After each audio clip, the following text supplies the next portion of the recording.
wanted to gather a lot of friends of the Y to tell you about this opportunity that we have and to just raise awareness of it with the hope that we can all rise up and meet this great challenge that the Romo Family Foundation. And we have Bob Romo here from the Romo Family Foundation, and I want to introduce him so he can tell a little bit why he's a big believer in the Y and his story. So Bob?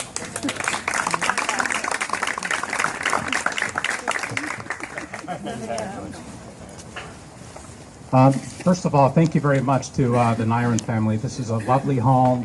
We've been admiring your landscaping and your wall coverings. Just a beautiful, beautiful setting. I'd like to introduce my new wife, Georgette. We were actually married on a very significant day. We were married Cinco de Mayo this year. It's also known as May 5th. And it's an impossible date not to remember, because in America, we celebrate Cinco de Mayo to an extent far greater than actually in Mexico. Right? So it's become a national drinking holiday and an excuse to drink margaritas. Okay? Anyway, I want to add something. But the wedding was supposed to be Saturday, May 7th, and we had to reschedule it. And neither one of us knew that it was Cinco de Mayo on the 5th until someone else told us, and I'm like, oh no. So anyway, but we will never forget that date. Yeah. So I think we are going to a Mexican restaurant on our first anniversary. But anyway, 2 weeks ago, Georgette and I were at a fundraising event for our alma mater, DePaul University. Where's Carol? Not DePaul, yeah. But DePaul right. University. Okay? And actually, my youngest son wanted to go to DePaul. The W, yeah. You know, amen to both schools. Yeah. Anyway, we had a chance to talk a little bit with Father Dennis, the outgoing president of DePaul, and he was telling us about the special training he received when he became president. And the training started with a secret handshake, okay? And that handshake looks a little bit like this, okay? And that handshake goes by two names, okay? And they both have 3 letters, okay? The first is ask, okay? The second is beg, okay? Now, thankfully, I am not a university president, and I am very uncomfortable asking or begging, okay? So my remarks will be limited to giving, okay? And specifically why the Family Foundation decided to support the YMCA. And really, there's 2 reasons for that. One, I think, is very obvious to everybody. The Y is a special place in communities. My 2 sons learned to swim at the Y. I used to work out at the Y. Not the Northbrook Y, but the McGall Y in Evanston. But regardless of that, we spent many years at the YMCA. And, the discipline that swimming presented, has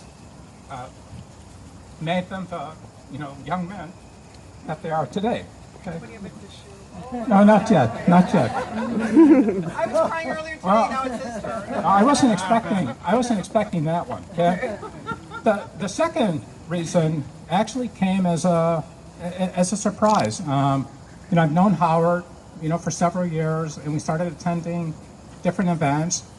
I learned more about the Y, and I learned specifically about the Y's mission as it relates to children and people with special needs. Okay, and that I'm going to do it again. So, that's a very important area in my life. I have an adult daughter with special needs, so I've gone through that experience of finding services for her. Georgette also spent a career of 15 years? 13 and a half years working for a very large social service organization, Annexer Center in the city, that worked with people with disabilities. So that's really kind of my interest. I mean, the Family Foundation, doesn't have a written statement or anything. It's those causes that are important to us. If there's a special focus or benefit, to needy, that's all the better. If there are programmatic benefits to minorities, that's even better. Okay, so the commitment made to the Y in Howard, wasn't that difficult, frankly. Okay, so that's really it.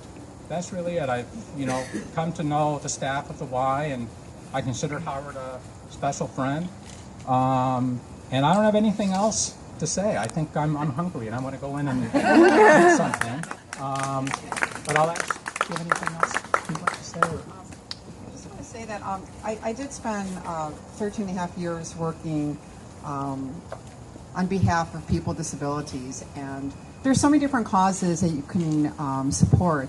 But I think for me, because I was direct service, is that there's so many people with disabilities that are ignored by our society. And I feel like there's so many out there who are bright and willing and able to work. I was in employment services, and I was so floored by the ability that people had. It was this, I want to get up in the morning at 7:30, I want to start a job. And they were always there, punctual. And until you're in that industry, you don't really know. Or you have a family member who's experienced that. And I just think that the YMCA, it's been around for a long, long time, and they do so many great things. And so I'm very, very proud to be a part of it as well. Thank you. I am introducing Kathy Fielding. There you are. And her, I hope I remember this. You are director of... It says I'm the vice president of member engagement. Vice President of Member Engagement. I wish I had your outdoor voice. Camp counseling helps. I don't even know. I will make sure I